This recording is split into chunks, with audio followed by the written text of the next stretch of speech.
And why we are lucky? Bakit tayo maswerte? Bakit tayo maswerte? Na what makes us lucky?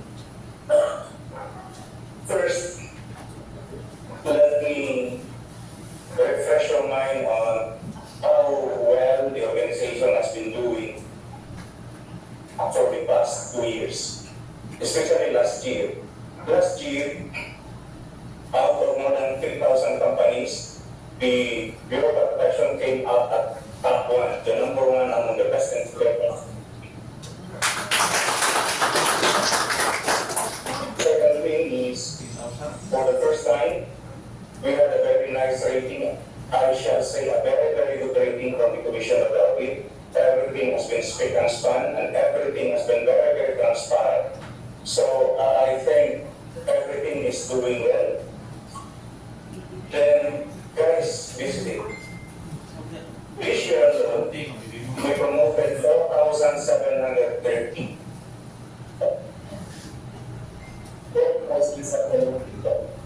Today, as mentioned by the HR, Director Arnaldo Kahin, each year, around 10% of the population of the personnel are promoted to the next higher rank.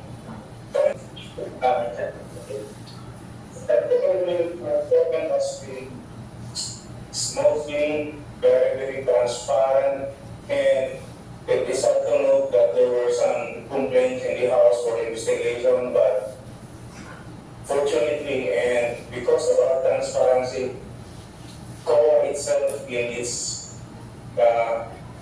report in 2022 that there was no signs or any, I would say, evidence of fraud. Wala talaga. So, wala makapakaba yung procurement natin this year because we have a very strong back headed by the DCA. Another thing that we must be grateful is the fire good fees collection last year is around 3.825 billion, and we're going to equal it this year, close to 3.8 billion din. And hopefully, before the year end, sana pag na-reconcile na natin lahat, we can close it at 4 billion. This is all result. Ito na yung sitwasyon. Napakaganda na ng sitwasyon. I have 4 requests from you. I have just 4 requests. My first request, please work with passion. Please work with passion. I know that, especially the younger ones, the culture is bit different. The culture is bit different. But it is the tasking of the officers to do it. Because tatlo lang non-functional officers. First, to lead. If you cannot lead, hindi ka dapat mag-serve. Second, obtain obedience. If you cannot obtain obedience from your men, hindi ka dapat mag-official. Okay? Lalo na sa mga bago na itong mag-observe dito. Third, accomplish the mission, accomplishment of the mission. If you cannot accomplish the mission, you're not supposed to be an officer. Napakasimple lang ng mission natin sa opisina. Now, what do I mean with work with passion? Those who have been with me in the training center, I always define work with passion in 3 simple mantra. First is, just walk the extra mile. Just walk the extra mile. We are paid on a daily basis if you will try to compute each month. Ano yung extra mile? Sa istasyon na lang, cleanliness is next to godliness. Wala na naglilinis sa banyo, sa kitchen, marunong na because nobody wants to walk the extra mile. Just walk the extra mile. Many of us were paid up to 5 o'clock if you're working 40 hours a day, 5 Monday to Friday. Pagkalas 4, uwi na tayo. No, please don't do that because you are paid until 5 o'clock in the afternoon. That's extra mile for you. And if there are still clients, even after a cut of 5, serve them well. Okay? Second is, when you work with passion, always make the best better.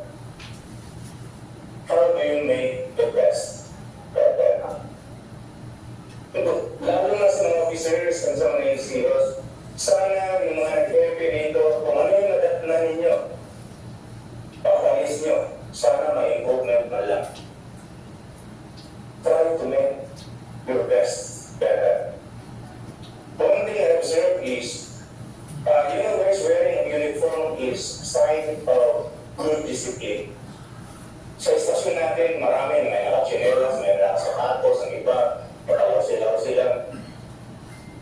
No, it should not be the case because wearing a uniform is the #1 sign of good discipline. So, that's it. Last is, just think outside of the box. The organization is very dynamic. The organization is very dynamic. You can find a place where your skill fits perfectly. Bakit ko ito nasabi? May mga istasyon na pag magaling ang hepe, maganda talaga ng istasyon. Do not confine yourself inside the box. Or sometimes, within the box itself. There is no box. Pero nilagyan natin ang box na dito na ako, hanggang dito ba yung kaya ko? No. If you can eliminate that box, better. But think outside of the box. Okay? That's work with passion. Second, I would like to request from you is, always serve with kindness. Always serve with kindness. Napakasama tingnan ng bumbero. May client tayo, tapos ang iba-ibo, stricto. Okay na sana kung maganda ka na stricta ka. Ang lapin eh. Pag hindi ka maganda tapos stricta ka pa, visual na lang nakakayan ngayon sa Europe. Dahil nga yung sarili niyo sa salamin kung stricta na kayo, hindi pa kayo maganda. Okay lang di ba may kagayan na okay lang stricta, maganda na. I mean, guys, just do it with kindness. And everything, just do it with kindness. I know that the season is coming for the boss, the business one-stop shop. And we are all busy. The clients are irritated. Bakit? Magbabayad na lang sila ng buwis, nakapila pa sila, mag-spend pa sila ng 1 day. Tayo rin naman, we're overwhelmed with applications, mahilig din ang ulo natin, but please, will they paid?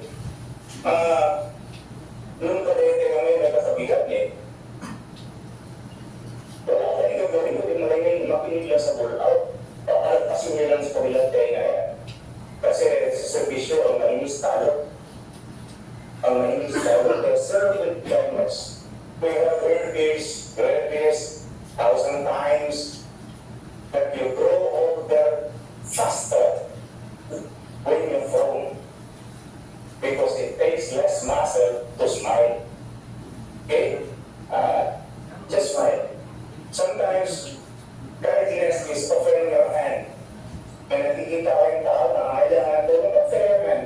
Okay? Third guys, I think very important is loyalty and obedience. Obedience is #1.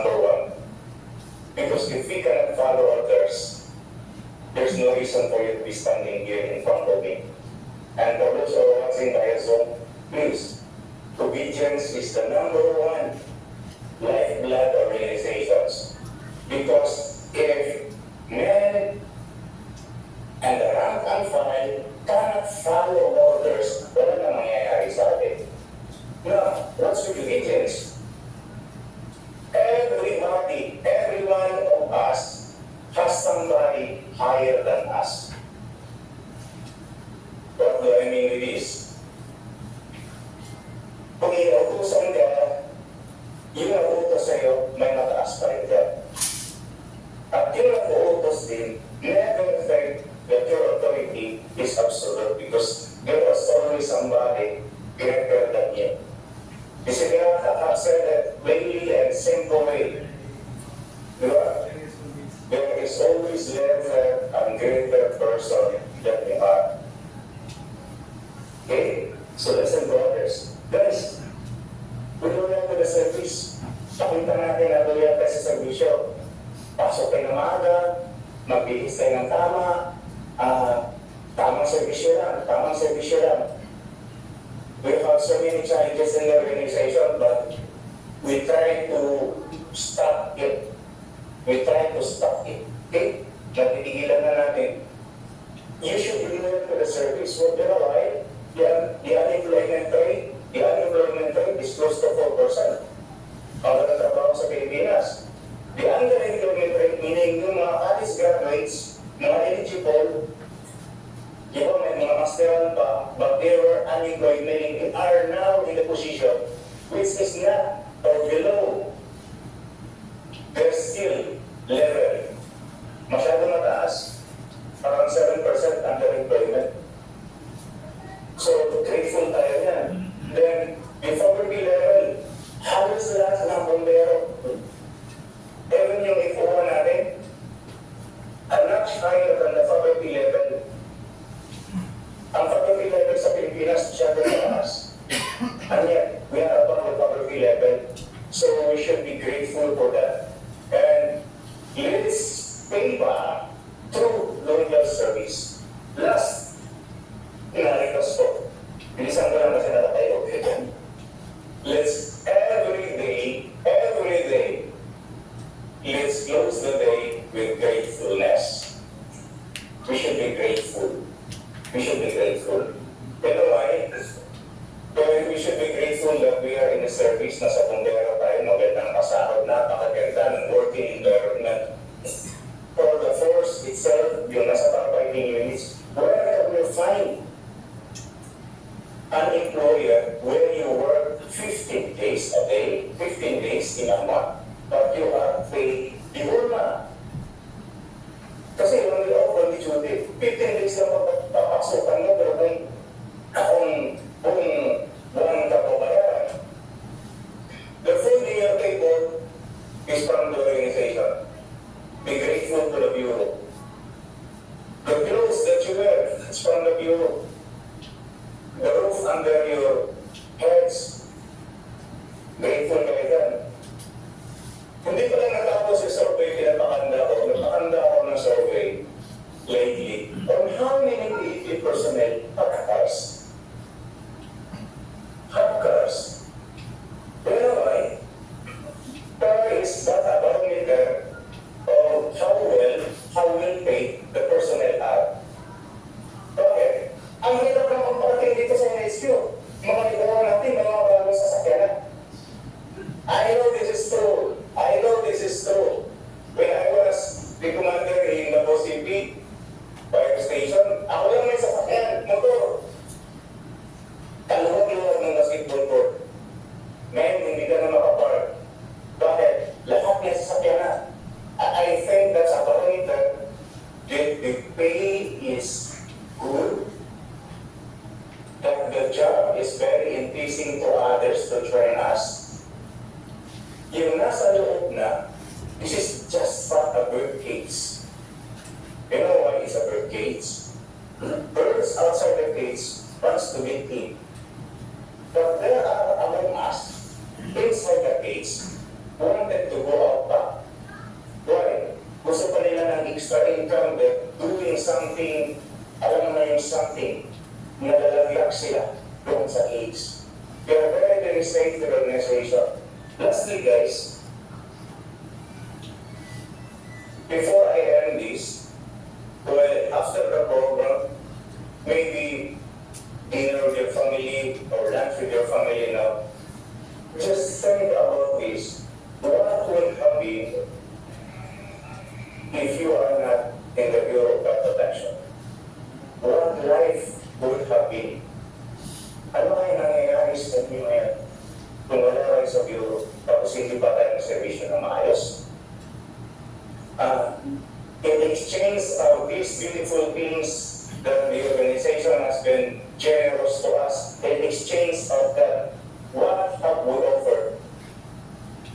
Me, myself, 20 years ago, I cannot imagine as your chief. Even 5 years ago, hindi ko ma-imagine magiging chief ako. Dito si John May, kalapan ito. Sir, siguro, nung grade 1 ito, hindi pinangarap na magiging kernel ito. And most of you here, hindi nyo inaasahan na maging official kayo. Hindi niya inaasahan. So guys, I close this one with the saying na to think of what we can do for others because service is limitless.